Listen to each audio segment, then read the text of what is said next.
السلام عليكم ورحمة الله وبركاته. الشيخ محمد حسين يعقوب عامل فيديو من 24 سنة من 1998 بيتكلم فيه وبيسأل انت مش بتصلي ليه؟ اقسم بالله في كمية اخلاص في الفيديو غير عادية. اسيبك مع الفيديو واكمل معاك بعدين. انت ما بتصليش ليه؟ قول لي ما تزعقش. حاضر. انت ما بتصليش ليه؟ ها؟ جاوبني، قول لي والله هسمعك وهحاول اجاوب على مشاكلك ومسائلك، لكن رد علي. ما بتصليش ليه؟ اقول لك كمان واحد كافر بيتمنى يصلي، كلكم تسمع عنه، اسمه توماس ارنولد، راجل بيتكلم عن الصلاة، يوم يقول ايه؟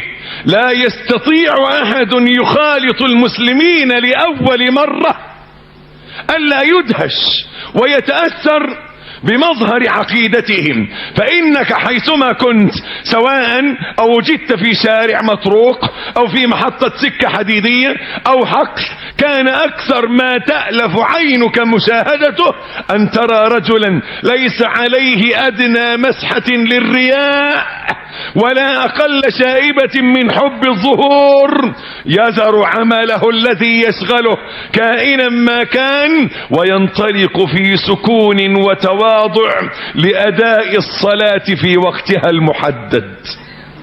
شيء مبهر انك تصلي. ليه؟ مش عايز تبقى محترم في عينين الناس لما يشوفوك واقف بتصلي لرب العالمين. الراجل ده اللي انبهر بيهم عاقل من العقلاء. اسمعك كلام واحد يهودي، كلام واحد عشان تسلم. اعمل فيك ايه؟ اصلا نفسي انك تصلي. اقول لك واحد مشهور كان اسمه زكي عريبي، كان عميد اليهود في مصر، يقول ايه؟ كان هناك سؤال يتردد في نفسي ويلح على عقلي دائما، وهو لماذا لا اعتنق الاسلام؟ كان هذا الخاطر، ده كلامه، يعلو صوته في داخلي ويهزني من اعماقي كلما رأيت رجلا متواضعا من زارع الارض يقف بين يدي الله مؤديا صلاته في المصلى الصغير على شاطئ الترعة، فكنت اود لو صليت مثل صلاته وناجيت مثل مناجاته. ثم هداني الله للإسلام، ولكن بعد ان ضللت عن الصلاة 65 سنة. اسلم وعمره 65 سنة حبا لان يصلي. انت عارف انا بسوق لك الكلام ده ليه؟ قبل ما اقول لك قال الله وقال الرسول، عارف ليه؟ لاني خايف ان اليهود والنصارى بيتمنوا الصلاة وانت مسلم ما بتصليش، فخايف لربنا يسلب منك الاسلام يقلبك يهودي او نصراني. خايف عليك، حزين عليك. الحق نفسك، الحق وتعال اقف بين ايدين ربك. تعال صلي. هتقول لي ما بتصليش ليه؟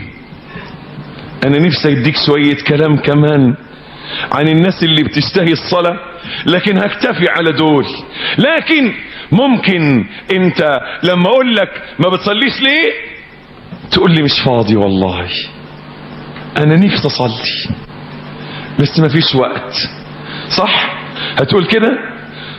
اجاوبك انا بقى، اقول لك ان الله عز وجل اخبرنا ان المال خادم وان الدين مخدوم. المال ايه؟ خادم والدين مخدوم. قال رسول الله. وكمان ما بتصليش على النبي. طب صلي. اللهم صل على النبي محمد وآله وسلم تسليما كثيرا. يقول رسول الله، سمعني الصلاة عليه وعلى آله الصلاة والسلام يقول إن الله قال إنا أنزلنا المال لإقامة الصلاة وإيتاء الزكاة. عرفت ربنا اداك الفلوس ليه؟ قول لي لا ما عرفتش برضه. اقول لك الحديث تاني. الرسول مصدقه؟ انا عارف انك بتحبه برضه، ده رسول الله محمد عليه وعلى اله الصلاه والسلام بيقول ان ربنا قال. تصدق؟ ربنا قال ايه؟ انا انزلنا المال لإقامة الصلاة وإيتاء الزكاة. عرفت ربنا اداك فلوس ليه؟ تقول لي عشان بيحبني. طيب يا أخي انكسف، بيحبك وانت تكرهه. بتكرهه ليه؟ ما قلت لك ما بكرهوش. طيب خلاص، طب ما بتكرهوش، ما زال السؤال قائم. امال ما بتصليش ليه؟ مش فاضي. يعني ايه مش فاضي؟ خايف تصلي لا الفلوس تروح. لا يا ابني لا، الذي اشتغل بالدنيا عن الصلاة المفروضة يدخل في قول الله تعالى بل تؤثرون الحياة الدنيا والآخرة خير وأبقى. أنا بذكرك بكلام ربنا. ربنا بيقول في القرآن إيه؟ إن هؤلاء يحبون العاجلة ويذرون وراءهم يوما ثقيلا. أطمن قلبك بكلام ربنا. في الحديث القدسي يقول الله يا ابن آدم تفرغ لعبادتي أملأ صدرك غنى وأسد فقرك، وإلا تفعل ملأت يديك شغلا ولم أسد فقرك. شفت الحل ده؟ انت لسه مش موافق معايا ان الرزاق هو الله؟ الرزاق مين؟ الله. الله هو الرزاق. طيب اللي بيدي الفلوس الله واللي بياخد الفلوس الله.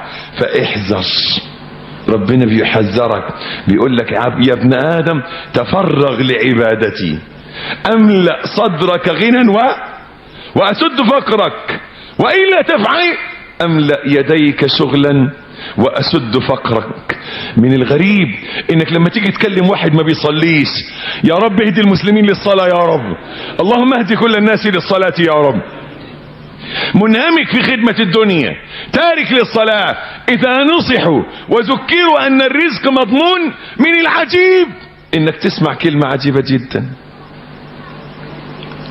اذا مريت على واحد في دكان يا عم الحاج تعال صلي، شاب واقف بيشتغل في محل تعال صلي، شباب في مصنع وانت معدي في المصنع رايح تصلي تعالوا صلوا، في وظيفة قاعدين على مكاتب تعالوا صلوا. الكلمة المشهورة اللي زاعت وشاعت شب عليها الصغير وهرم عليها الكبير، لا هي آية ولا حديث، وإنما عبارة فجة منكرة. يقول لك ايه يا عم العمل عبادة. الايه؟ العمل عبادة؟ عمل ايه وعبادة ايه؟ العمل الذي يلهيك عن فريضة الله على عباده عبادة للشيطان. صح ولا لا؟ ما يبقاش عبادة لله بقى، يبقى العمل ايه؟ عبادة للشيطان مش عبادة لله. قال رسول الله صلى الله عليه وآله وسلم تعيس عبد الدرهم والدينار. يا تعيس يا شقي يلي بتعبد الجنيه، يلي بتعبد الفلوس، يلي مش عايز تسيب دقايق، خايف لا تخسر 50 قرش، لا تخسر 50 جنيه، لا تخسر 1000 جنيه لما تقفل محلك لمجرد انك تصلي. تبقى عبد الجنيه، تبقى زي ما الرسول قال صلى الله عليه وسلم تعيس عبد الدرهم والدينار. تبقى تعيس تبقى من الذين اتخذوا دينهم لهوا ولعبا وغرتهم الحياة الدنيا، انها مغالطات يطلقها من لا يرجون لله وقارا. لو كان الجواب عليك بقى يا اللي بتقول لي مش فاضي، يا اللي بتقول لي مش فاضي، لو كان يجوز لأحد أن يترك الصلاة لانشغاله لكان أولى الناس بذلك المجاهد. صح، اللي بيجاهد في ايه؟ في سبيل الله، واقف والأعداء قدامه بيضربوا فيه بالسيوف، ومع ذلك حال الجهاد أمر بالصلاة، إن نص الجيش يقف يحارب والنص الثاني يصلي. لو كان يجوز لواحد مش فاضي انه يبطل صلاة كان اولى حد يبطل صلاة مين؟ المجاهد، او حتى المريض اللي انهكه المرض. ابدا. كان الخايف شرعت صلاة الخوف. لا يتصور ابدا مسلم لا يصلي الا امرأة حائض او نفساء. خلاص انا ماليش دعوة، انا جبت من الاخر. مفيش مسلم ما بيصليش الا مين؟ امرأة حائض او انت ايه اخبارك؟ انا بسأل، انا ما قصديش ازعلك، انا حريص ان احبك، لكن بسألك هي حاجة من اتنين، امرأة حائض او نفساء دول ايه؟ ما يصلوش. لكن مسلم وما بيصليش ما تنفعش. لا لا لا لا، ما تحاولش، مش ممكن. فرغ رسول الله صلى الله عليه وسلم من صلاة الصبح فوجد رجلين في آخر المسجد جالسين فناداهما فأقبلا يرجفان، جم مخضوضين. قال لماذا لم تصليا معنا؟ ألستما برجلين مسلمين؟ الرسول بيقول لهم ايه؟ ألستما بإيه؟ أهم حاجة انهم ايه؟ رجال، عشان ما يقوليش حائط. ألستما برجلين ايه؟ مسلمين لماذا لم تصليا معنا؟ قال صلينا في رحالنا. قال إذا صليتما في رحالكما ثم أتيتما مسجد جماعة فصلوا معهم. يبقى الرسول بيشير انتوا مسلمين؟ امال ما بتصلوش ليه؟ فانا بقول لك برضو كلام النبي، انت مسلم؟ طبعا طبعا طبعا طبعا خالص، مسلم وموحد بالله. طب ما بتصليش ليه؟ الاولاني قال لي مش فاضي، واحد تاني يقول لي والله مش مسألة قلة فضا، بس قضية ان انا بقلع الجزمة واشمر القميص وبلل نفسي، اما اروح اصلي، واما اروح ما بلحق، بنسى اصلي، بنشغل شوية. انت عارف مشاكل الدنيا كتير. اقول لك لا، ما تقلعش الجزمة. انت خايف من قلع الجزمة؟ ما تقلعهاش، الدين يسر، امسح عليها. ايه يا عم الشيخ ينفع؟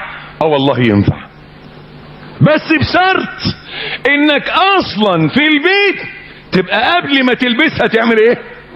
تتوضى وتصلي. شفت؟ انا مش، اوعى تقول لي شفتك انا خايف من دي، هيجيب رجلي بقى واحده واحده. ما انا هجيب رجلك للجنه، خايف ليه؟ ما تخافش والله هجيب رجلك للجنه. شوف، اول ما تقوم من النوم بتدخل الحمام اتوضى بالمره. تعرف تتوضى؟ الشيخ هيتريق بقى. لا والله بسألك بجد، انت بتعرف تتوضى؟ لو ما كنتش بتعرف تتوضى، شوف، تغسل ايديك 3 مرات وبعدين تتمضمض وتحط صباعك في بوقك عشان تنظف سنانك، او بالفرشه او بالسواك. تتمضمض 3 مرات وتستنشق. الاستنشاق انك تدخل ميه في انفك، تاخدها ميه وبعدين تطلعها تاني، تستنشق وتستنثر برضه 3 مرات. وتغسل وشك 3 مرات. ما تفكرش ان غسيل وش انك انت تروح عامل كده بس على الحتتين خدودك، لا، ده تغسل من منبت الشعر المعتاد مش منبت شعر واحد اصلع يجيبها من قفاه، لا، من منبت الشعر المعتاد لحد اسفل الذخر وما بين شحمتي الاذنين، من ودنك دي لودنك دي حدود الوجه. اغسل كل ده 3 مرات. قول لي ما انا غسلت وشي بالصابونه بالشامبو قبليها، معلش اغسلهم تاني، بس المره دي بايه؟ بنيه الوضوء، بنيه رفع الحدث الاصغر اللي هو البول والبراز، ده اسم الحدث الاصغر، هترفعهم. شفت بقى اهمية الوضوء؟ انك انت لو ما توضيتش يبقى اسمك محدث. لما تتوضى يبقى اسمك مؤمن. قال رسول الله صلى الله عليه وسلم: لا يحافظ على الوضوء الا مؤمن. اللهم اجعلنا مؤمنين يا رب. غسلت وشك خلاص، تبدأ تغسل ايديك تاني تحت الحنفية كده، تخلي اصابعك وتمشي ايدك مع المية لحد كوعك، بعديه بسنة كده صغيرة. تغسل دراعك اليمين 3 مرات، ودراعك الشمال كمان 3 مرات من اول ايدك وانت ماشي كده لحد اخر كوعك، وبعدين تحط ايدك تحت المية وتنطرها وتمسح راسك مرة واحدة. ايدك تمشي على شعرك كده من اول شعرك او مكان الشعر لو ما عندكش شعر، يعني من اول شعرك لحد اخره، ولو حبيت ترجع تاني يكون اصبت السن، رايح وجاي. بعدين تمسح ودانك، لو في ايدك ميه بقيه من بتاع الشعر امسح ودانك من جوه وبره، مفيش بل ايدك تاني وامسح ودانك. شعرك مره واحده وودانك مره واحده. اوعى تعمل 3 مرات، مره واحده شعرك ومره واحده ودانك. وبعدين اغسل رجليك، اغسل رجليك كويس بقى وخلي اصابعك، واطلع بقى من الحمام قول: اشهد ان لا اله الا الله وحده لا شريك له، له الملك وله الحمد وهو على كل شيء قدير، اللهم اجعلني من التوابين واجعلني من المتطهرين، سبحانك اللهم بحمدك، اشهد ان لا اله الا انت، استغفرك واتوب اليك. اذا قلت دول اتفتحت لك ابواب الجنة 8. يا شفت الجنة سهلة ازاي، بس انت اللي تايه مستعجل على ايه؟ لانك بتنام لحد ما تقوم قبل ميعاد الشغل ب5 دقايق، وتدخل الحمام جري جري جري، وتلبس جري جري جري، وتنزل جري. ليه؟ معلش ادي ربنا 5 دقايق كمان، ما يستاهلش ربنا منك 5 دقايق يعني.